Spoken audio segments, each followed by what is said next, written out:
Trump, guns and health care were the main themes struck by Kamala Harris, as she made her pitch across Iowa this week in her new campaign bus, hoping to regain some lost ground in recent polls. A tan lab mix named Lady stood at the middle of the stone driveway and watched as the large black bus with giant letters spelling KamalaHarris in bright yellow, purple and fuchsia crept past leafy green trees and shrubbery to Coyote Run Farm.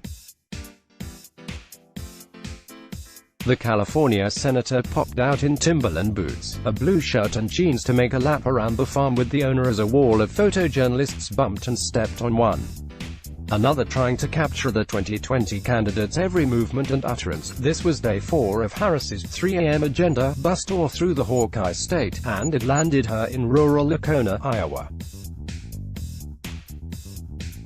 Harris's 3 a.m. pitch addresses the kitchen table concerns that wake people up at night. The hundreds who came to see Harris were excited and cheered her on, and she slammed President Trump's Oval Office tenure. Still, many were hesitant to throw the support to Harris, whom they view as a newcomer to the national stage, as well as to Iowa. Harris, until this bus tour, had spent little time in the state, making just 6 stops here since she announced her presidential bid in January. Her recent 5-day bus tour, which wrapped up Monday, took Harris through 16 stops and 11 counties in the 1st caucus state. She has faced some criticism for not prioritizing Iowa after she canceled a late May trip to participate in a disaster aid vote in Washington. Kamala Harris's campaign bus tours Iowa in August 2019. Stephanie Ramirez, CBS News. It was evident that Harris's campaign was determined to change previous perceptions of her in the state, and that started by complementing her ground tour with some air support. On the first day of the tour, the campaign had announced a 6-figure TV and digital ad buy, the first 2020 top-tier candidate to make such an expenditure on the ground. Harris first hit Sioux City on the Missouri River, then made its way toward Des Moines for the Iowa State Fair before heading east to Davenport on the Mississippi River. At each stop, Harris made her 3 a.m. pitch, talking about her middle-class tax cut, her Medicare for All proposal and her plan to raise teacher salaries. Trending news: it was from my conversations in Iowa that I came up with our teacher pay proposal that is going to be the first in our country's history federal investment in closing the teacher pay gap, said Harris at a Sioux City rally. She also dropped some new lines into her regular stump speech.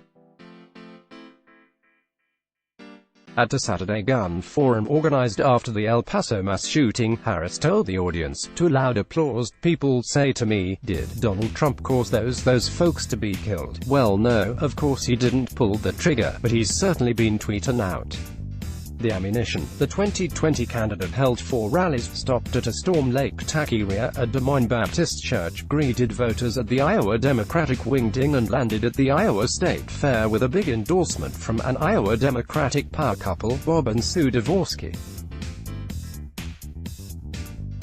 The fair included a campaign tradition, a stop at the pork chop flip where Harris told news reporters, "I think I can also flip Republicans." The reaction to Harris varied across the state, but a few things stood out. Harris's message on guns yielded some of the largest applause lines at every event.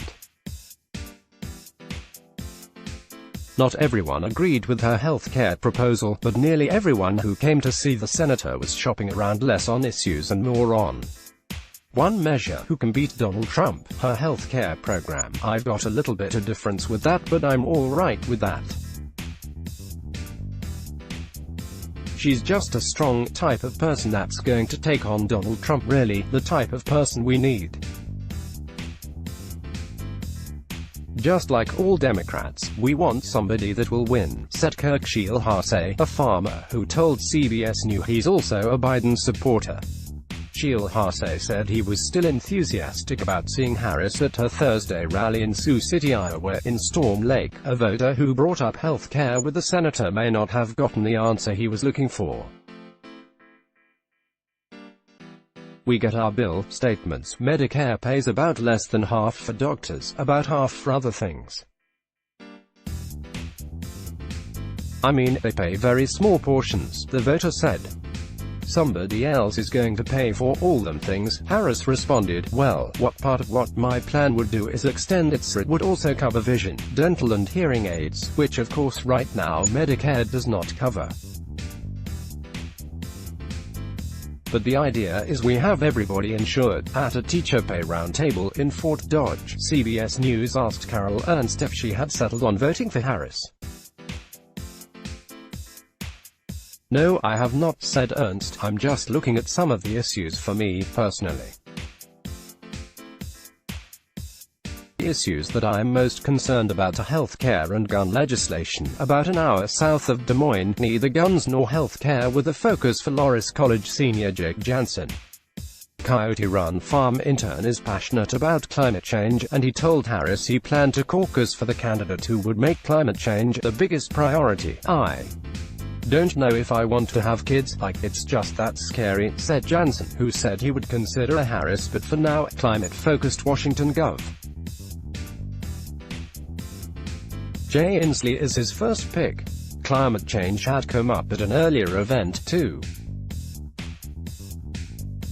Harris said at Storm Lake Stop, the way I used to joke about it is that I care about the environment, not because I have any particular interest in hugging a tree, but I have a very strong interest in hugging a healthy baby, in Mount Pleasant, which went for Donald Trump in 2016. A young couple left Harris's rally telling CBS News that while they feel both sides are too extreme, they think they might end up voting for Mr. Trump again. We need to find a middle ground on these topics, said the husband, who only identified himself as Leroy. The topics he was referring to are gun control and Medicare for all. Health care remains a subject of concern among voters here.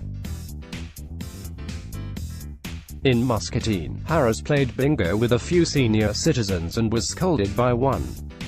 Just leave our health care system alone, the older woman warned. But at one of the last events, a health care roundtable in Burlington, two voters told CBS News, the more concerned about student loan debt, and that's why they'll be voting for Elizabeth Warren. They can't buy cars, or they can't buy homes, Deborah Bowen said of college students saddled with debt. Or they can't afford to change jobs and do all sorts of things that impact the economy. They can't have the lives that we had, and so something has to be done, and what Harris is planning doesn't come anywhere close to helping anybody, except helping maybe public teachers. We do have a really progressive stronghold I think here in the party, said Don Schulter, who attended the Burlington event. A lot of Bernie people were disenfranchised when Hillary got the nomination. Harris came across as more centrist to Schulter, who said she's narrowed her choices down to Harris, Warren and South Bend. Mayor Pete Buttigieg. Many of the die-hard Iowa caucus goers are watching the ground game closely. Who has the most staff on the ground? Who's spending the most time in the state? By the time the Iowa State Fair rolled around last week, Warren's team boasted around 65 full-time, paid staff, 9 officers and a team of interns. Sanders has a total of 66 paid full-time staff with 10 officers and 2 interns in Iowa. Harris's campaign has confirmed she has around 50 paid full-time staff, plus 15 fellows.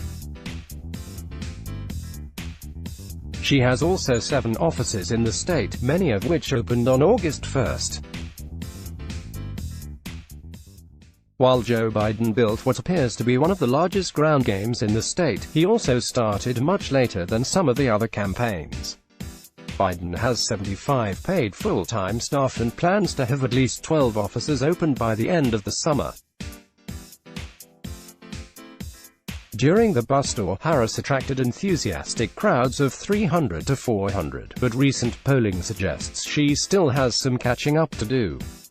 An August 8 Monmouth University poll showed Biden leading the state with 28% support, with Warren trailing at 19%. Sanders had 11% support, and Harris came in fourth, with 7%. Let's block ads. Why?